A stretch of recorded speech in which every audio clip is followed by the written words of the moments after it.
Hello everyone and welcome to episode 51 of the Nurtured by Nature podcast.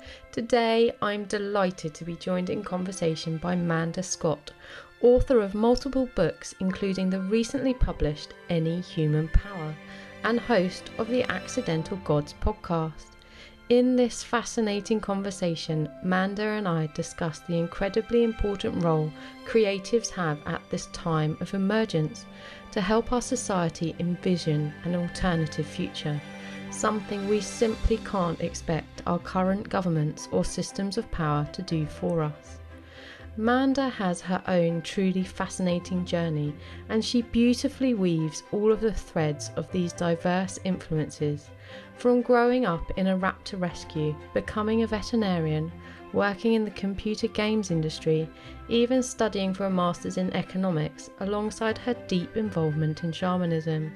This is a conversation that draws on lived experience and deep considered thought and offers many resources for further exploration. Through her latest Thrutopian novel and her podcast conversation, Manda manages to gently introduce us to alternative ways of existing that place us firmly back into the interconnected web of existence, avoiding the trained reflex ingrained in our trauma cultures that might trigger us to reject the possibilities. This conversation is a balm to the soul of anyone who feels cast adrift from the exploitive, hierarchical society that we find ourselves in, that in Manda's own words, commodifies grief, destruction and death, and equally reminds us to realise that any human power that exists can, by human agency, be changed. It simply needs enough of us to stop believing in the current paradigm. Manda and I invite you to join us to be one of those people that choose to stop believing there isn't a viable alternative, that whilst the future is unknowable, it also has the capacity to be incredibly exciting. Stepping out of line is a radical act, but what might surprise you is that you won't be alone. All the ideas from Manda's book, like global guardian governance, alternative structures of accountability and economics, are already in existence. They are closer to us than we may realise, and sometimes it is what appears to be a small shift that can truly change the way the story unfolds. Nature is our greatest ally. We just need to find our way back to being on her team. Welcome, Manda, and thank you so much for joining us today on this episode of the Nurtured by Nature podcast. It's really lovely to have you with us, and I'm very much looking forward to talking to you and discussing your wonderful new book, Any Human Power, as well, which I highly recommend and encourage people to go out and get a copy of, because I think it's something we all need to read. But just to get us started, I love to ask my guests to share a little bit about their nature story, and just really how nature has perhaps been an influence or part of your life, or any fond memories to get us started would be lovely. Thank you. Well, so first, thank you for the invitation. It's a joy and an honor to be here, with or without the book. And nature is such an all-encompassing thing. And at any given point, my answer would be different. But actually, at this moment where I'm taken back to is my childhood, oddly enough, which is not a place I visit often because it had its own challenges. Yeah. But my mother ran a rehab centre for wildlife. It was mostly for birds of prey. Oh, wow. But because we were in Scotland, we had a kind of, anyway, we lived on the edge of a big wood and fields and things. And the thing that is coming to mind just now is that way back then, must have been in the mid-70s, so now you know how old I am, there was a rehabilitation of the sea eagles, or a return of the sea eagles to Rum, the island off the west coast of Scotland. And they brought them over from Norway, and they brought them over in a helicopter. Do not ask me why. And nowadays you just become, oh my goodness, the carbon. But then it was, oh wow, helicopter. Anyway, this poor seagull, young male, ended up, the helicopter got caught in a storm, and he ended up with 2 broken legs and a broken wing. Oh my goodness. So he ended up at the vet school where I later trained, and they fixed his legs and his wings, but then he needed somewhere to rehab. Yeah. And so we called him Shorus, and Oh, he came and he rehabbed with us. And so we'd oh, never had amazing. a sea eagle. The biggest thing we'd had before that would have been an actual eagle. But sea eagles are very big. Yeah. And we had to feed him fish because he was a sea eagle. So I just have this memory of that summer being the summer where everything smelled of fish. Because Oh. normally everything smelled of failed chicks and mice. And we had Yeah. this weird system where we had a very big box in the kitchen. And at dawn and dusk, the baby kestrels and the baby toniels would swap over. Um, and there would always be lots of both because the BBC would show Kes every spring. Yeah. And the kids in East Kilbride, which was the local new town, would think they were going to do Kes and they'd take these kestrel chicks and not have a clue what to do with them. And the lucky ones Oh, ended up somewhere with that you. we could do Yeah. something. And then chores down the garden. And we made a kind of hammock for him where his legs could dangle through. Oh, And he would swing around and we'd feed him fish. And oh, he got really friendly. We had free running kestrels by then because that's how you get the young ones out. yeah. And they would come and sit and kind of bring their chicks and eat them on the edge of a rock by him and they'd kind of talk to each other. Yeah. And so I don't know why that came up. Just as you were asking, I suddenly had a memory of that. Oh, And I think part of understanding that communication happens all of the time around us at every level. And as I've got older and done all of the shamanic work, and really my life's work now is to connect with the web of life, which you would call nature, in every way, at every moment, such that I am an integral part of a highly complex web yeah. where the intercommunications are happening all the time. Yeah. And I think watching Cumbria, which was the name of that particular kestrel at that point, talking to Shorus, and they were clearly communicating, and I have no idea what they're saying. It doesn't Yeah. matter. It wasn't my business. But that was settled in somewhere very deep when I was a kid. Yeah. No, I love that. And it's I think well there's a lot of themes of animals through actually through your book, isn't there? And clearly that's that grounding that you had with your mum running the raptor rescue, and then you touched on very briefly that you went into veterinary medicine yourself, Yeah, and yeah, also then onto shamanism as well, which has a lot of connection with animals and things as well, doesn't it? Is yeah. it's you can see that There's evolve a through through your line. book. Yeah. Yeah, yeah. It's Which, always easy to see in retrospect. You can never see it at the time, but yeah. yes.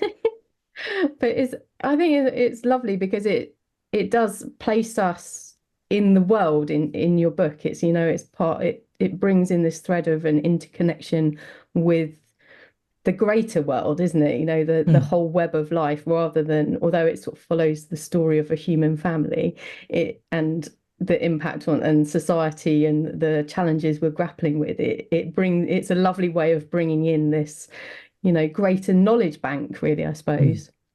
Yeah. Yeah. Yes. And the challenge with all of these always is how to do that. It was easier when I was writing the Boudica books because I could write our shamanic past and it didn't Yeah. threaten people because it's 2000 years ago and that was then and this is now. And so it's okay to imagine that. And then there were people who really took it and ran with it and understood that it applies now. But the people who wanted just to read them as historical thrillers, that was Yeah. okay.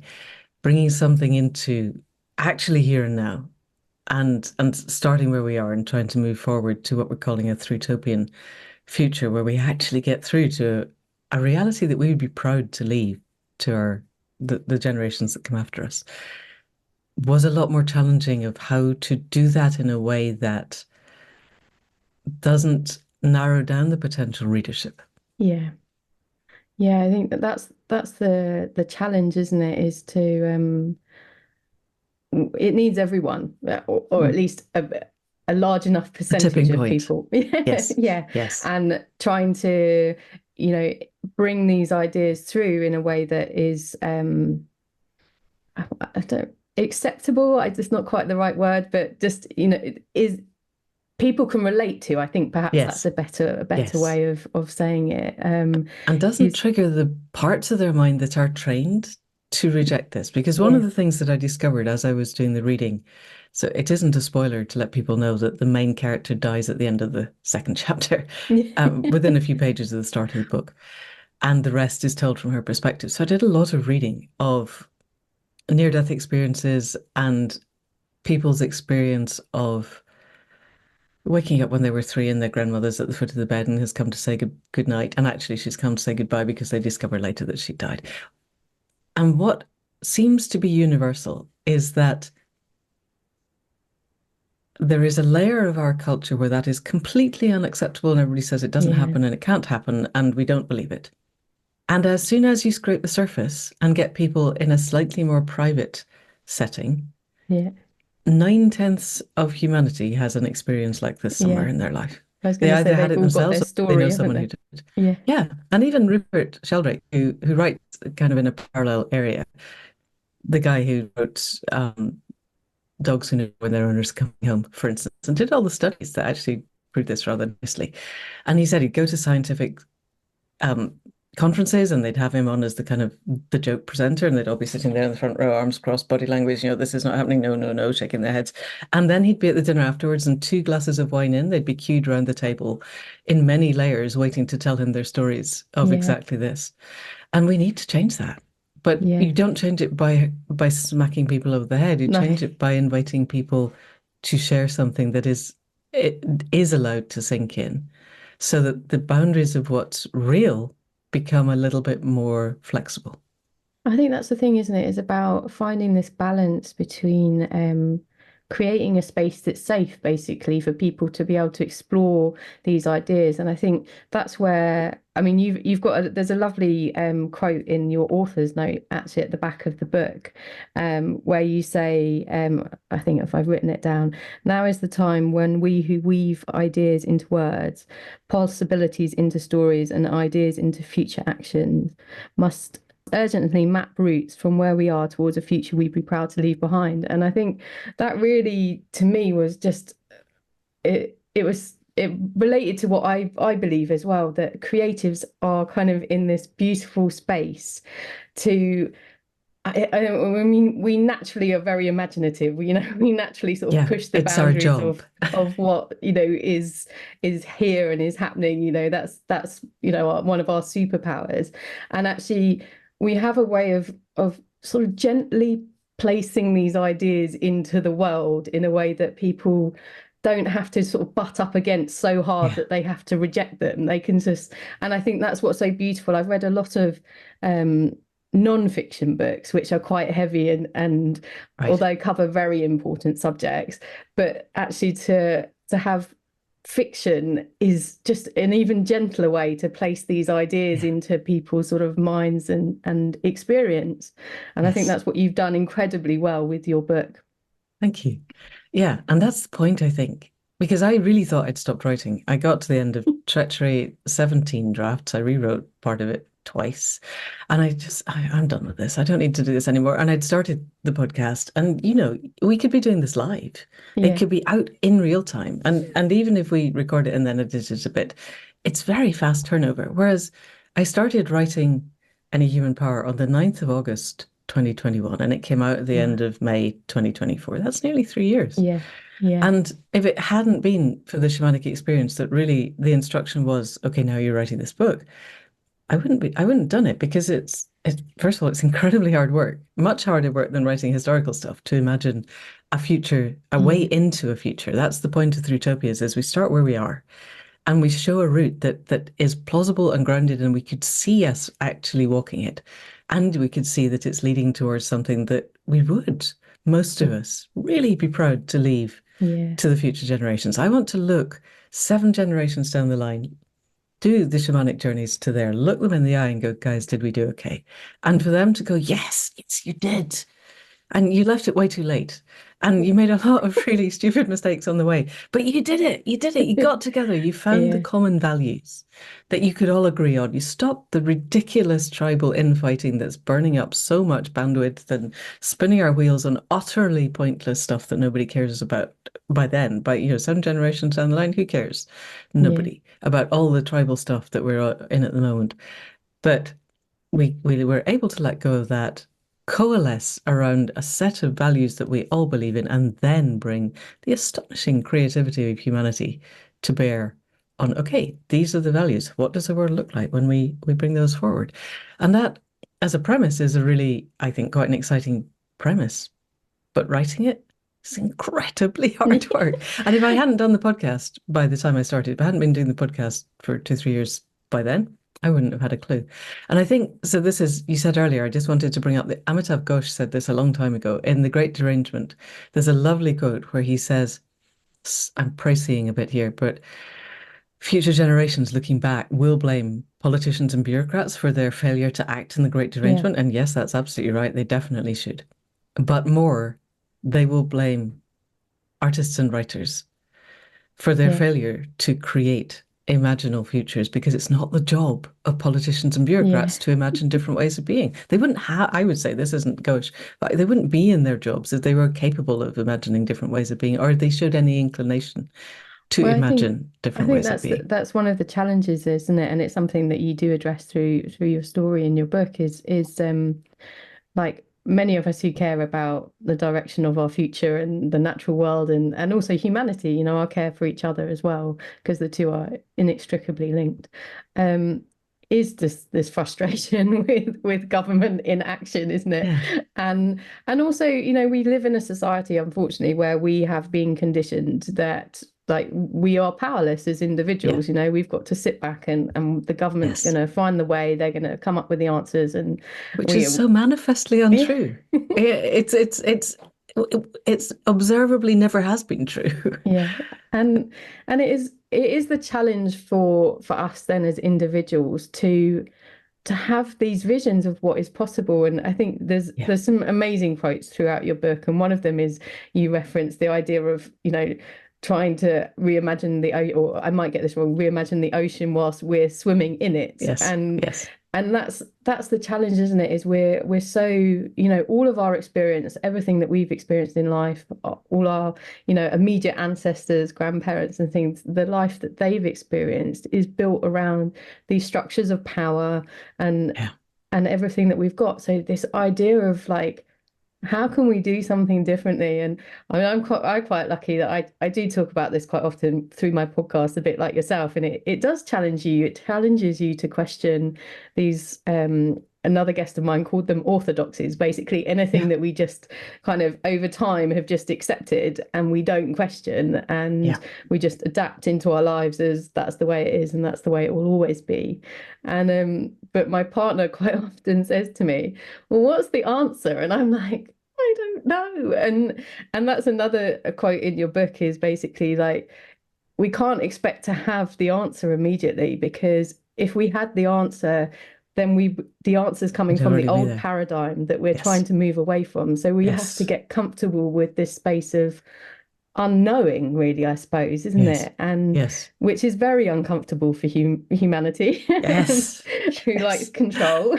Yes. And we've been told that our heads have all the answers. It's part of our Yeah. conditioning. And I think Yeah, it's that's our education really system, isn't dangerous. it? Is Yes. basically you get rewarded in, early on in life through education. You're taught that, you're good and you perform well if you know the answer. So to not Yep. have the answer is almost terrifying for It for really us, is. really. Um, Yes. and yeah, But I don't think that's the case in what we would call initiation cultures. I'm really taken at the moment with Francis Weller's concept of initiation culture versus trauma culture. And yeah, initiation cultures are all of 300,000 years of human existence and all of the indigenous cultures that still yeah, exist. And the trauma culture is is what we live in, the ocean yeah, within which we swim. And the definition Weller gives is that an initiation culture, their individuals go through episodic, intermittent, contained encounters with death. And okay, the containment is held by the elders, by the wise people, what we would currently call the shamans, by the tribe, yeah, by the land, and by the web of life. And when the individual hits that margin, that encounter with death, they have already have awareness of how to ask for help. yeah, And if they are able to both ask and then receive and implement that help, then they survive. yeah, Otherwise, the contained encounter with death is not generally survived. But coming back, having been able to ask for help and receive it and understand that we're part of this web, a living part of the web in a way that is integral to who we are. I think there's a really good book called Hospicing Modernity by Vanessa Macada de Oliveira. I'll send you a link, remind me. And she's Brazilian. Her father was German, her mother was indigenous. So she embodies quite a lot Okay. of internal Yeah. contradictions. And her indigenous grandfather, so her maternal grandfather, said that the definition of colonialism and the trauma of colonialism was Yeah. not the taking of land and the killing of people. These are both incredibly traumatic things. We're Yeah. not Yeah. minimizing them at all. But that the core trauma that led to those was the belief that we are separable. Yeah. Not just a belief in separation, but a core belief that separability is possible. And so I think this is where we get to Weller, the initiation culture has that understanding. They come back into the serotonin mesh of a tribe where they are respected by people Yeah. that they respect in turn. We get respect and pride, which are the which feed the serotonin reward center. In our something happened in our culture, and I think 10 to 12,000 years ago, because we couldn't have our model of agriculture unless we had split off Yeah. and lost that absolute core understanding and living with being part of the web of life. And so we've had 12,000 years of not having episodic, intermittent, contained encounters with death. We just have traumas that stack and stack and stack and stack and stack until they overflow. And we have hierarchical structures. I think if you read The Dawn of Everything by David Graeber and David Wengrow, it's an amazing book, Yeah. totally essential reading. And they look really closely at our myth of progress and how it evolved and the kind of Hobbesian myth of Yeah. the noble savage. And that only in our trauma culture do we elevate the dark triad of psychopathy, narcissism, and naked cunning, and sadism sometimes in there, but I think that's in with the psychopathy. And we make these people into presidents and prime ministers. Yeah. And in all of the healed whole initiation cultures, there are well tried and tested social technologies for making sure that never happens. That if somebody arises with that particular set of Traits, stuff as it inside, were. Yeah. they're healed out of it, or Yeah. everybody just walks away. Yeah. One of the things that Weller said that absolutely defines these cultures is the capacity to say no and the capacity to leave. Yeah. And our hierarchical structure maintains what Mickey Cashton called the triad of scarcity, separation, and powerlessness Yeah.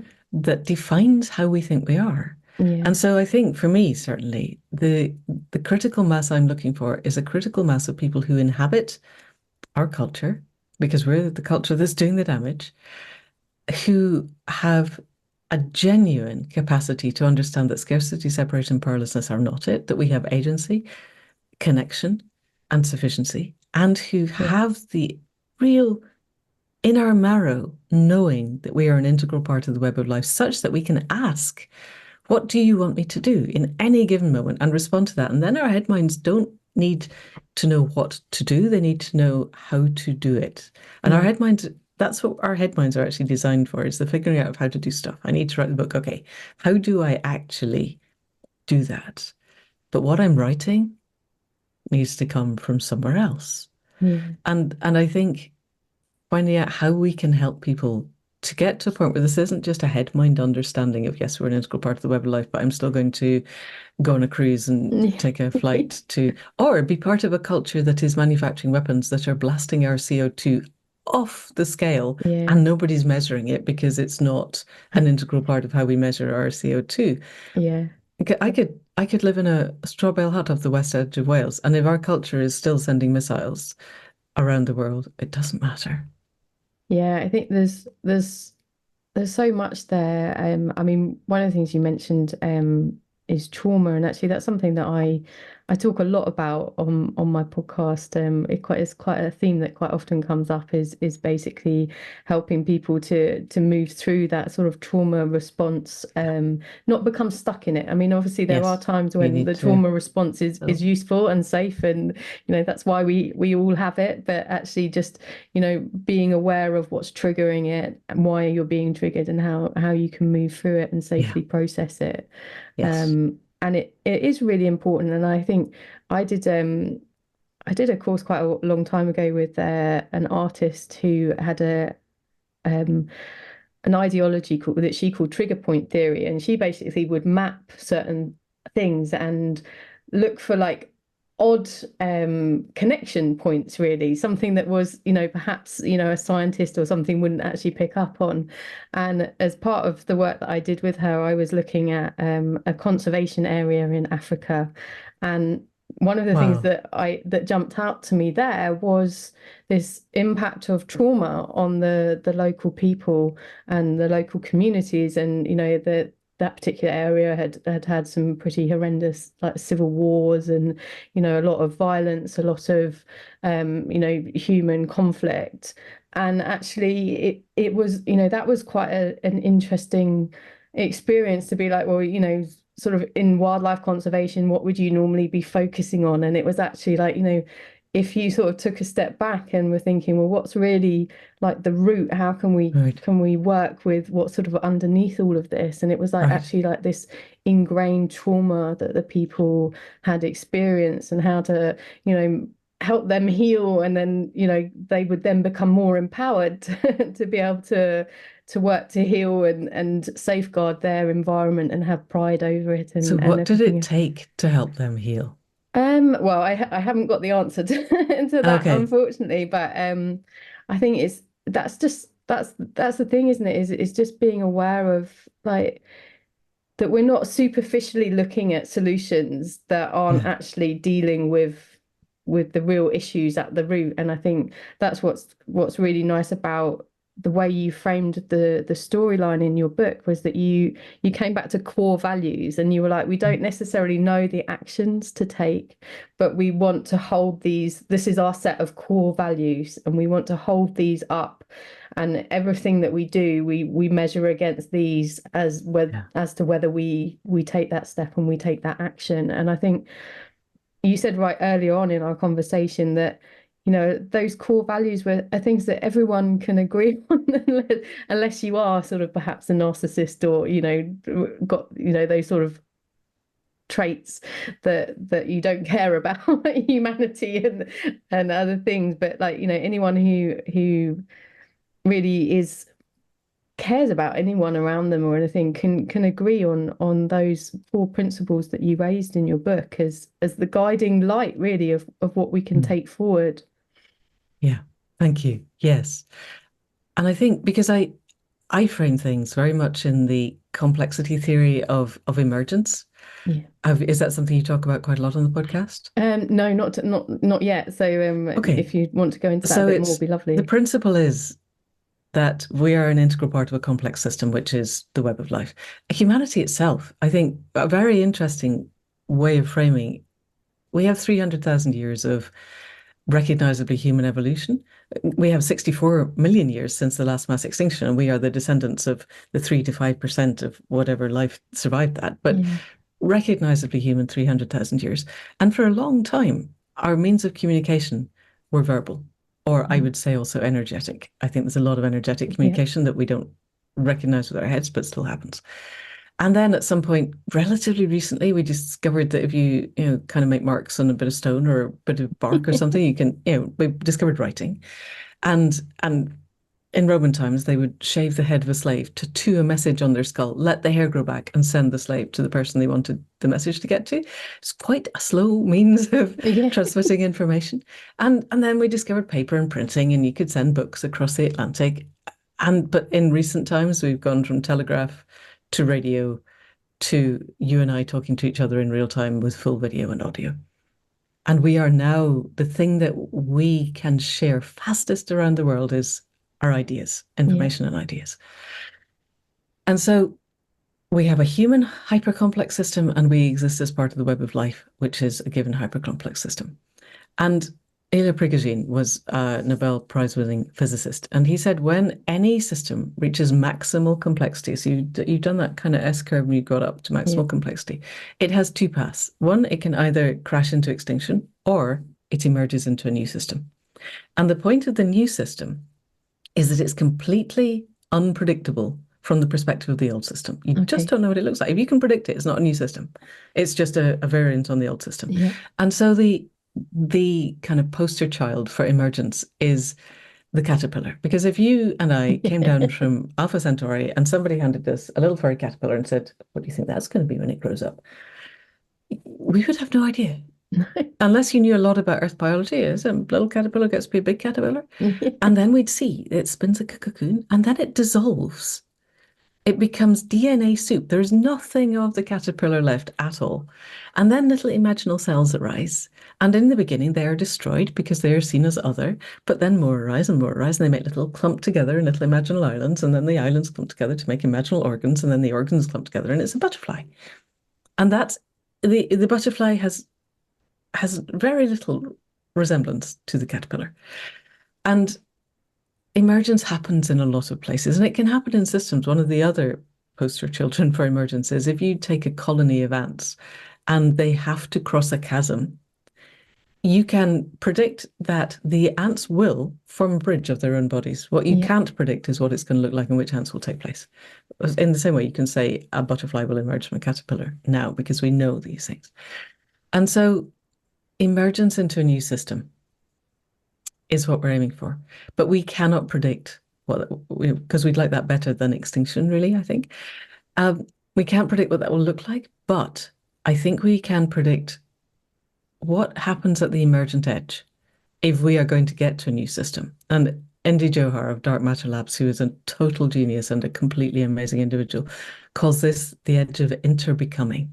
Okay. Where we've gone beyond interbeing and we're knowingly at that edge, bringing these values, and then see what happens, because we cannot predict, but we can, with the best integrity and compassion and courage and connection and agency and accountability that we can muster. These are core values that I think everybody can get around. We can be at that edge, live at that edge, do things at that edge that are founded in those values. So, for instance, one of the really exciting things that Indy is part of is creating an autonomous house which has its own agency, its own being. I think it's in Korea, South Korea, I might be wrong.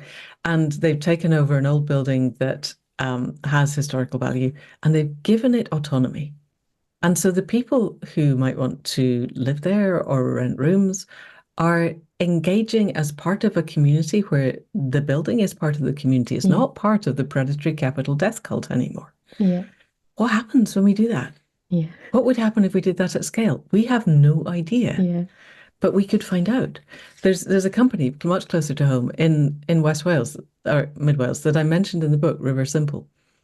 And they make hydrogen fuel cell cars, which is lovely and interesting. But much more interesting from my point of view is they have what they call the guardian governance model. And that means they do have investors from the predatory capital system, but the investors have one seat on the board. Yeah. And the other seats are taken up by representatives of the workers, the local community, the global environment, the customers, and the supply chain. And in the book, I added, and future generations. Yeah. And imagine if you're someone who works for this company, you have the right to send someone onto the board to represent your values. And if they don't, everything is transparent. We have full accountability. If they're not representing your values, you have the right of recall. Yeah. And you go, no, you're not. Come back. We're going to send really somebody powerful else. As well. It's totally essential. Transparency and right of recall, if we were to create a liquid democracy, liquid democratic system, are essential. And then if you're a worker, you probably live locally, so you also have someone who is representing the local community. And if you care about the environment, you have someone who's representing the environment. And if you do my system and you care about future generations, you now have four people speaking your values on the board. And the board sets the values of the company. So the values of this company and the mission statement of this company is not to make money for the investors. Yeah, it moves That's a away from byproduct. profit as the single driving Totally force. changes. Yeah, And every company in the world could shift to that tomorrow if they chose. yeah, It's there. They put a full open source how they did this. And yeah, that would change the world overnight. So it's yeah, not that we lack. When your partner is asking, what are the answers? We don't know what the new system looks like, but we have absolutely got technologies, social technologies, business technologies, idea technologies yeah. that Well, we could implement that's what I immediately. love about your book is that you go on at the end and you explain that like a lot of the ideas you've raised and sort of put forward Every are single one, yeah except the are design of the from boat. are all there. Yeah, They're all they all already exist. available. They're already proving, or starting to prove how that they can be implemented and actioned. Yeah. And you've put together a lovely it's on your website, isn't it? A Yes. Resource resources page page that that I you're, actually need to update now, but yes. that is available. And I'll have the link to that and all your links in the podcast show notes. And I'll do Thank my you. best to get some of the amazing books that we'll put together a book list as well, because for people as well, because there is so much wisdom out there that is Yes. available to us. And I think part of our challenge is moving out of this belief structure that we've become trapped in that Yeah. says there aren't any answers, there is Yeah. no There is no solution. alternative. Yeah, Thatcher exactly. actually said that. Yeah. Yeah. and and it's not true. It's No, it's it's just observably not simply true. not That's the true. thing. Yeah. Yeah, But we have to live it not being true. And yeah, podcasts like this is exactly, this is how, however many people listen to this, people listening, if you can internalize the fact that there are alternatives and we need to live them. We don't need to just think about it. We need to start being them out in the world. yeah, I know it's a cliche of being the change you want to see in the world, but doesn't stop it from being true just because it's a cliche. We need to do that. We need to shape our conversations. We need to stop having conversations based on the bizarre idea that business as usual can continue, because yeah, quite clearly it's disintegrating around us. And we need to start shaping the ways things can be different in our local politics, our parish councils, our county councils, in the way that we eat. I had someone on my podcast a while ago who said, if we solve for food, we solve for everything, which is not true.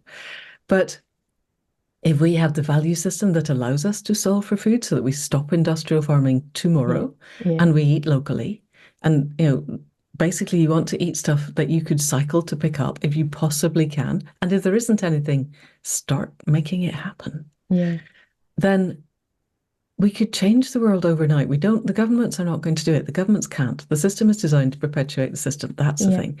Until we take over, and that's partly what the book does, is you've read it. Forking the government is a thing. They did it in Taiwan. Audrey Tang is one of my absolute heroes and made that work. It's yeah. entirely possible. And Having just I had an election here, it was I it know, was it's very so poignant frustrating. I to know. actually be reading it.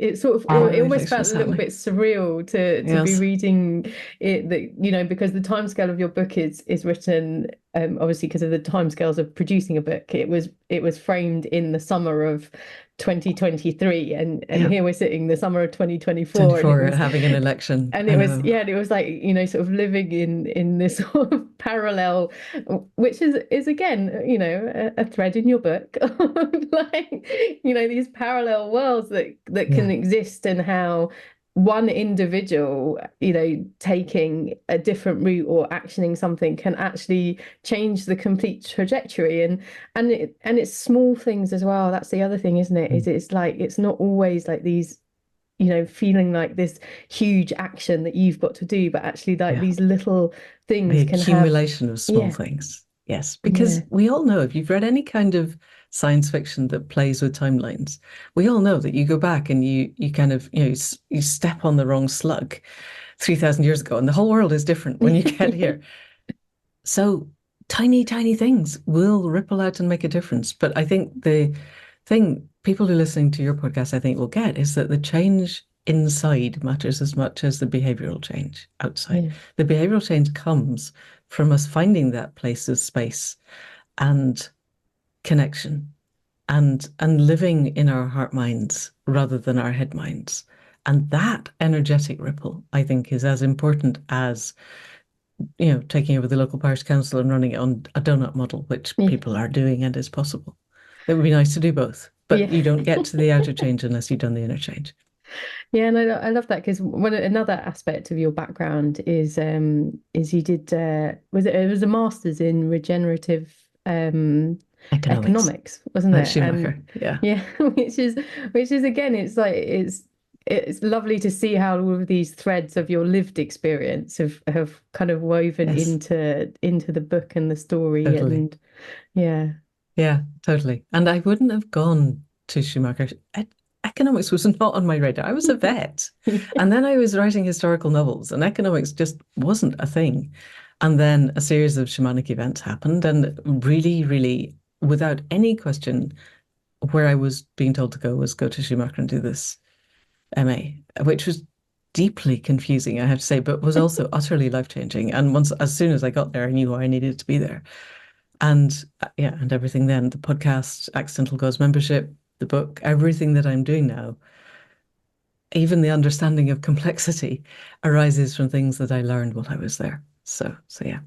Yeah, I mean, because I think in our current system and paradigm, obviously, like the economy and economics is quite a central point. So it's And like, it's all yeah, bollocks. Am I allowed to say bollocks in your podcast? yeah, I'll say that again if you want me to say it in a different way. We are being lied to comprehensively. Henry Ford, who was a white supremacist, said a long time ago that if the average man, he was also presumably a misogynist, understood how money was created, there would be pitchforks on the streets tomorrow. yeah, The whole of the economic model is a fantasy. And that's another thing. The book is called Any Human Power because Ursula Le Guin said 10 years ago, we live in capitalism. Its power seems unassailable, but then so did the divine right of kings. yeah, And any human power can be resisted and changed by human beings. And we need a new economic model, but to get to that, we need a new political model. And to get to that, we need a new media model because the three of those, politics, economics, the media, I suppose, and business, are so closely intertwined. The integral corruption is so huge yeah, that we won't be able to create something new while those four still control everything that we have. And then there are two choices. Either we try and unpick those, which is quite hard, or we just set up a whole new system and run it in parallel. Because in theory and actually in practice, we have the governance that we have by consent. The day the majority of us remove our consent is the day they become irrelevant. And that yeah. applies to money as much as it applies to governance systems. Yeah, and I think for a lot of people that might feel a little bit like too big an idea at this stage, but hopefully, We're it's facing extinction, guys. yeah, We need to think it's big. sowing the seeds as well, isn't it? It's like, that someone, and that's the beauty of your story is it's opening people to these ideas. And it's like, yes, you might sort of, get a little, slip back into that trauma response. Well, let's sit back in my chair. I'm not sure I didn't follow that, and I don't know how that could possibly happen. And how do we do this? And you then freeze in inaction, Yeah. and that's, it's completely human and everything else. But it's about, just taking a bit of a breath and going, well, actually, that you have, and we just mentioned, you have got this amazing resource. Like, go and educate yourself. Go Yeah. and listen Listen to this to your podcast. podcast, the Accidental Gods podcast, which is fantastic, and I would highly recommend people going and listening to. You've got a huge wealth. You've been going for good several years now. There's a Yeah. huge wealth We'll of. have our fifth anniversary this winter solstice. Yes. Oh wow. And there's a huge amount of information out there. Like, we don't even need to imagine it. Like, Yeah, it's all we there. we Exactly. can go and Yeah. support other people. And that's a big thing for my podcast is letting people know that, actually being a supporter of others is Yes. really powerful as well. Like, you don't Yes. have to like reinvent it yourself. You have to just, find people that you align with who are, taking those first few steps on the, Yes.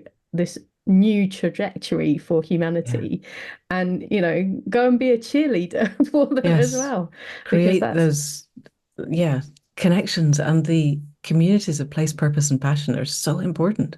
And in support, you're beginning to create that serotonin mesh community instead of the dopamine drips that yeah. defines our trauma culture. One thing I would say, you said the freeze response is common to all of humanity, and a week ago I would have agreed with you.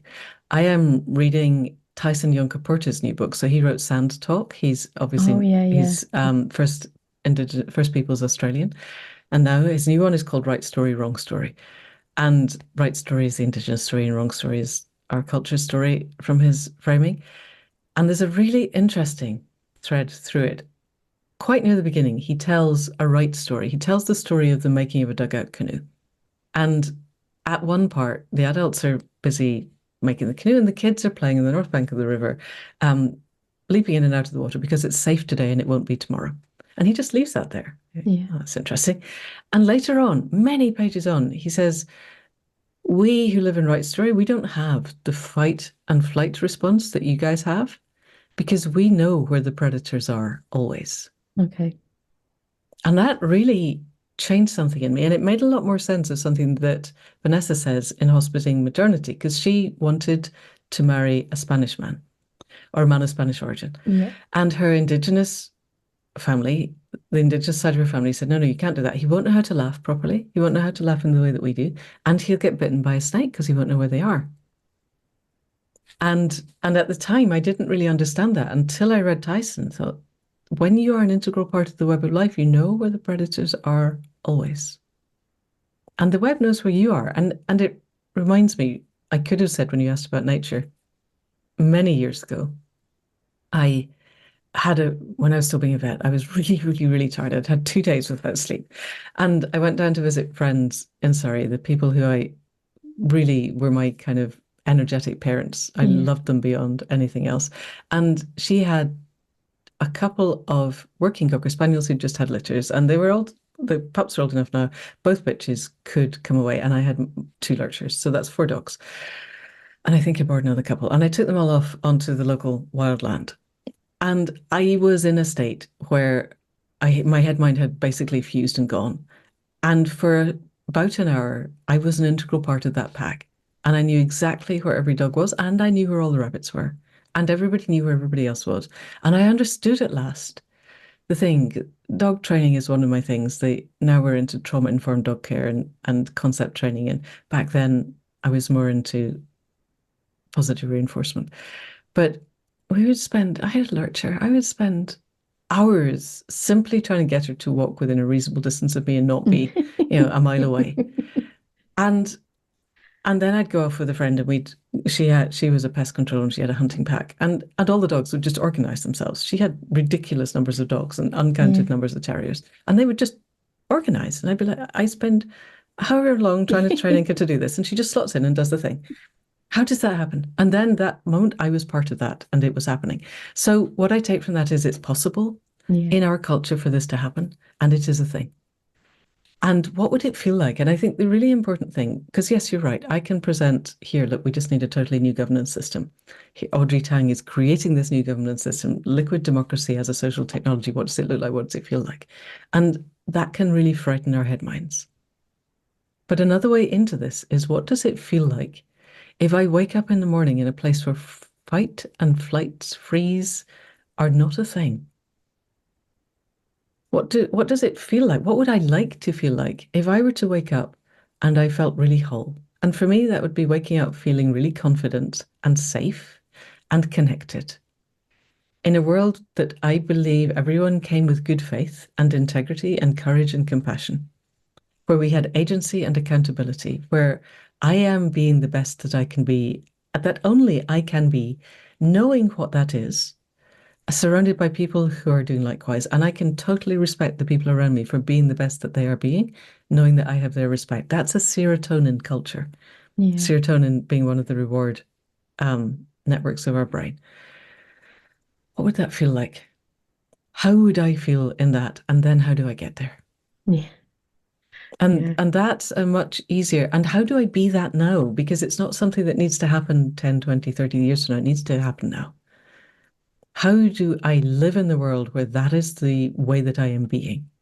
And if there are places where there's friction, which is going to happen, what are my resources? What Sophie Banks called micro returns that help me come back to that place of connectedness and agency and sufficiency, which is the opposite of the scarcity, separation, and powerlessness Yeah. that absolutely are integral to keeping us in a state where basically we exist to pay bills until we die.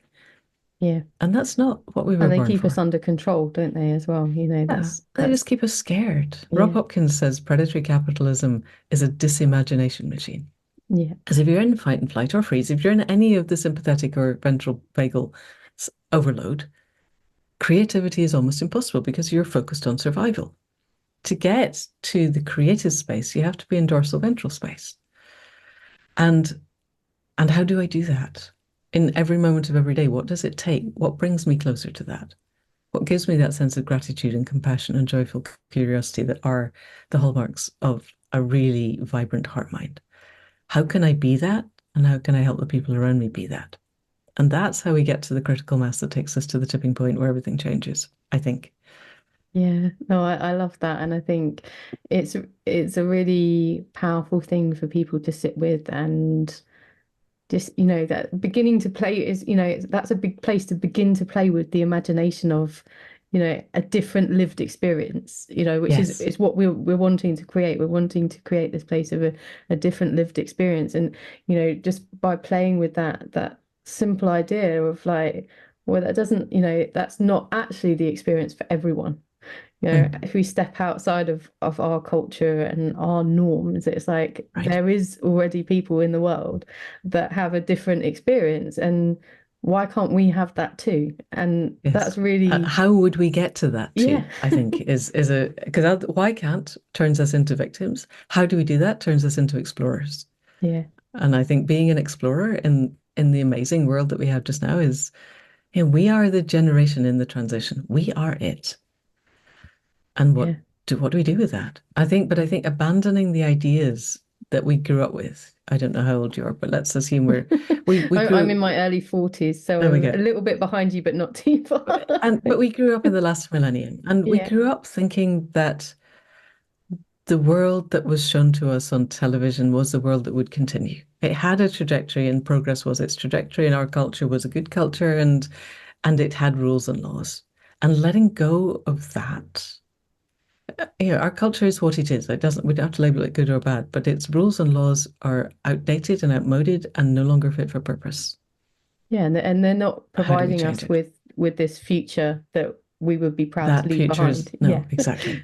Yeah. There's no future. But It's more quite a broadly, prominent. yes. Or a really nasty, Yeah, authoritarian, really bad fatal yeah, attractor sort yeah, of future. But there is still time. We don't know when emergence happens. That's the thing. It's completely unpredictable. Tipping points happen though. So being part of the move to that emergent edge of into becoming, living it, makes a tipping point more plausible. yeah, yeah. And I think that's the thing that is hopeful for people at this time when quite often we don't feel hugely hopeful because of everything that we see around us, and is this idea that actually we do have power and we do have agency and we Yeah. can, you know, make changes and we don't know how that trajectory can change Yeah. and we don't know how it could play out. We do know that if we carry on the same path we can fairly We're well screwed. predict what will happen.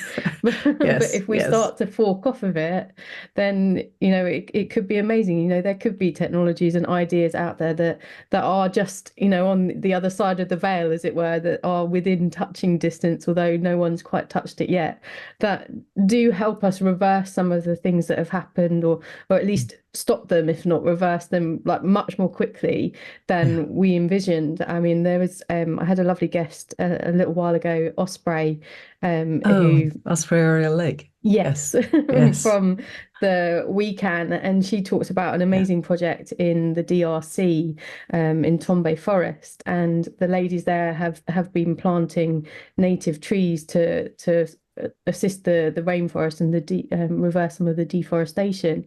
And the scientists that they'd spoken to at the time that they started the planting had said, sort of 40 to 50 years, we might start to see, the forest begin to play a part in regenerating itself alongside the trees that you're planting.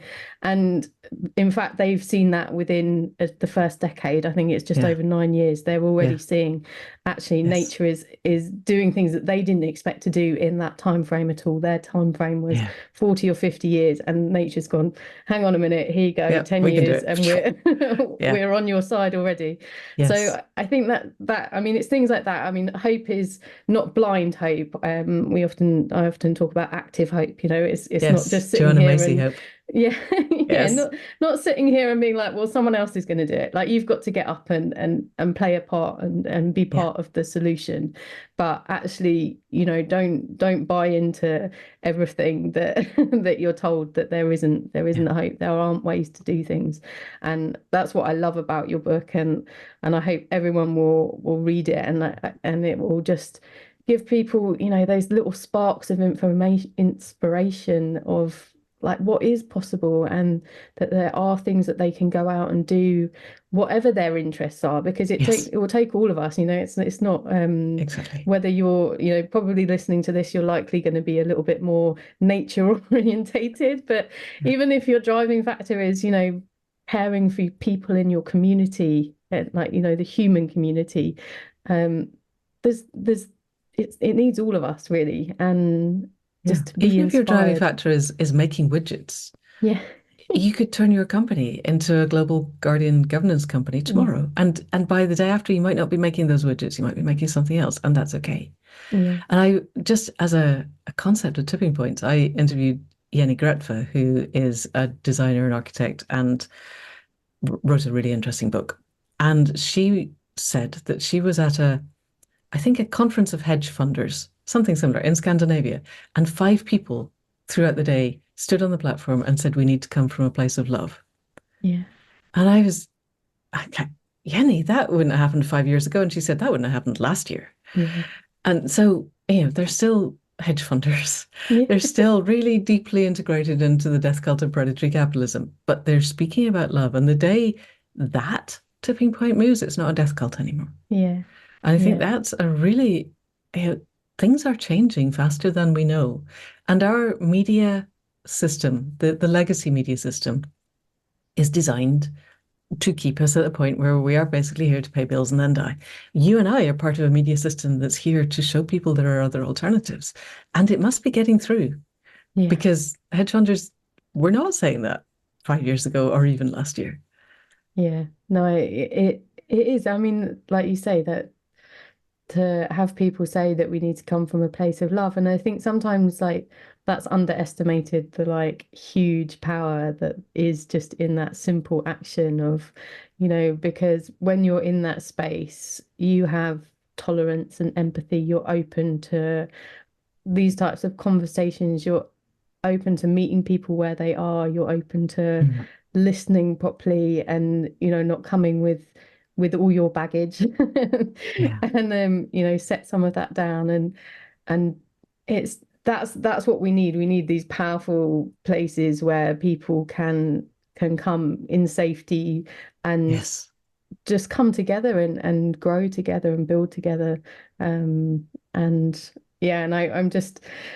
feel like we're probably at the stage that we need to look to wrap up, but it's just, I mean, I love your book. I love your podcast. I think, the spaces like this that just are an opportunity for people to educate themselves, to learn, to, realize that you don't have to have the answers. You can go and, join with other people and support them. And, there is this whole huge possibility, and we should be excited about that. I think that's the key message. Is the future is unknowable and potentially incredibly inspiring and exciting and wonderful and generative, and we can make it so. And the fact that stuff is being thrown at us that makes it seem like that might not be the case is because various people have the agendas to keep us in line. And stepping out of line is a radical act, and let's be radical. Well, and I think they see the rising of people starting to take back their power, and they want to hold on to their power. And Yeah. so that this is, the you're starting to see the ripples, aren't you, of it coming through. They're feeling like their foundation is starting to be rocked a little bit, Mm. and they're getting nervous, which is a good sign for us as well, that Yeah. we're gaining in a bit of momentum here as we move forward. Yeah. But Manda, it's been absolutely fantastic. But is there anything that you would like to just, I mean, we've covered lots, but if there's Yeah. anything that you feel drawn to share with us just to round up today? So I think the key one, what's arising, as I said, is about sense making. That we really said the future is unknowable and it's potentially really inspiring. And where we come from in our heart minds is really important. And so for me, our heart minds, the hallmarks are overwhelming gratitude and compassion for self and other, and that joyful curiosity that goes, oh wow, that's amazing. I wonder what happens next, because that frees up our head mind from Yeah, having to know, and we have that awe and wonder. And then arising from that is checking. We live in a world where false information is abound and where everything is trying to hijack our limbic systems and push us into tribalism. And it really matters that we not become more tribal. So learning to have compassion for everybody and to meet people from that point of compassion and to find the ways to find common ground, I think is really, really important. You and I are recording this at a time when the UK is beset by quite a small number of people who are very carefully targeted by people who have an agenda. yeah, And what is really giving me hope is the many, many images of people coming together to clear up after yeah, the horrors of the riots. And those are the people that we can support. And and and then finding ways to talk to the people who have grievances that have been stoked and helping them to find a place where blaming the other isn't useful, where healing inside is the first thing that we can do because there yeah, is no other. Finding that place where we are what is, and we are all connected, and yeah. the It's boundaries are illusory and not important. yeah, Not just between people, but between us and the whole of the web of life, I think is absolutely crucial. it's setting ourselves free from this idea of separation, isn't it? Is really, Yeah. really realizing, and blame is an element of Easy. that. Like, you can't blame someone else without feeling separate from them. Yeah. And, so just exploring this idea of connection. And I mean, that's what I love about the natural world, because I think it's a great place for us to safely explore this idea of Yes. being connected to something that's Yes. far greater than just Yes. ourselves and our experience. And, Yes. that's what nature has always been to me. It's been a sanctuary where I've felt part of something that's much bigger than myself. And I think from that, I've kind of, I've got a lot of values that at times don't really feel like they match with the society that I found myself in.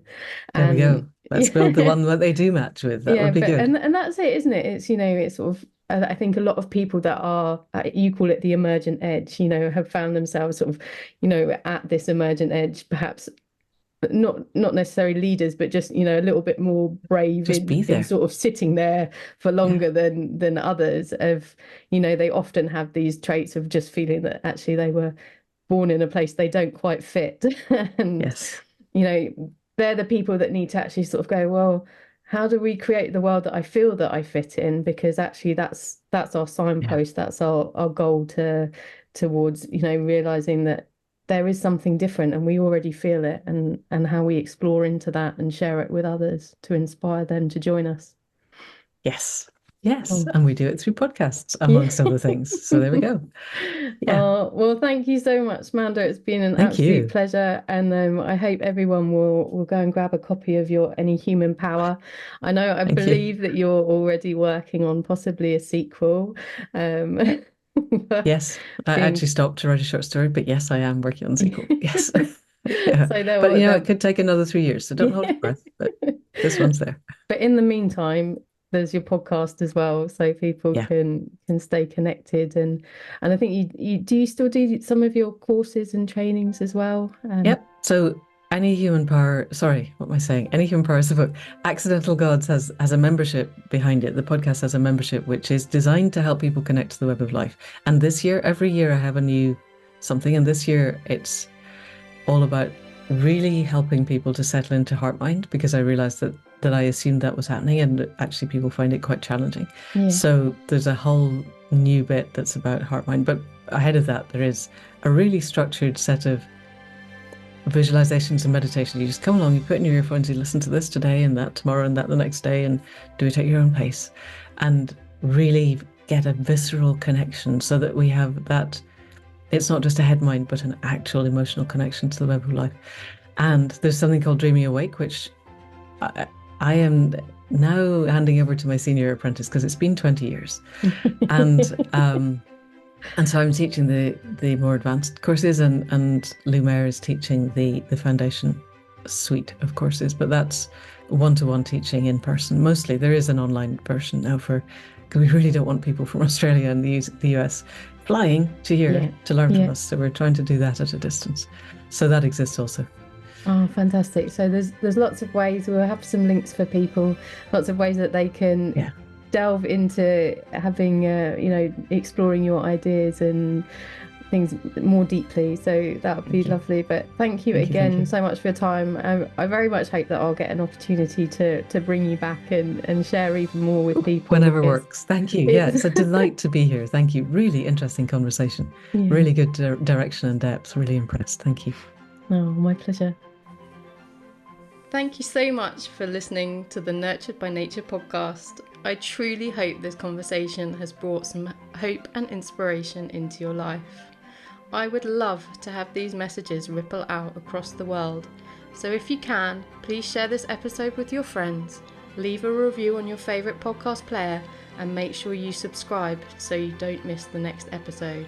I would love to hear from you, so please feel free to connect with me on the links provided in the podcast description.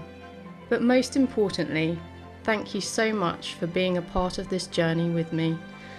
But don't forget to simply get out there and enjoy the natural world.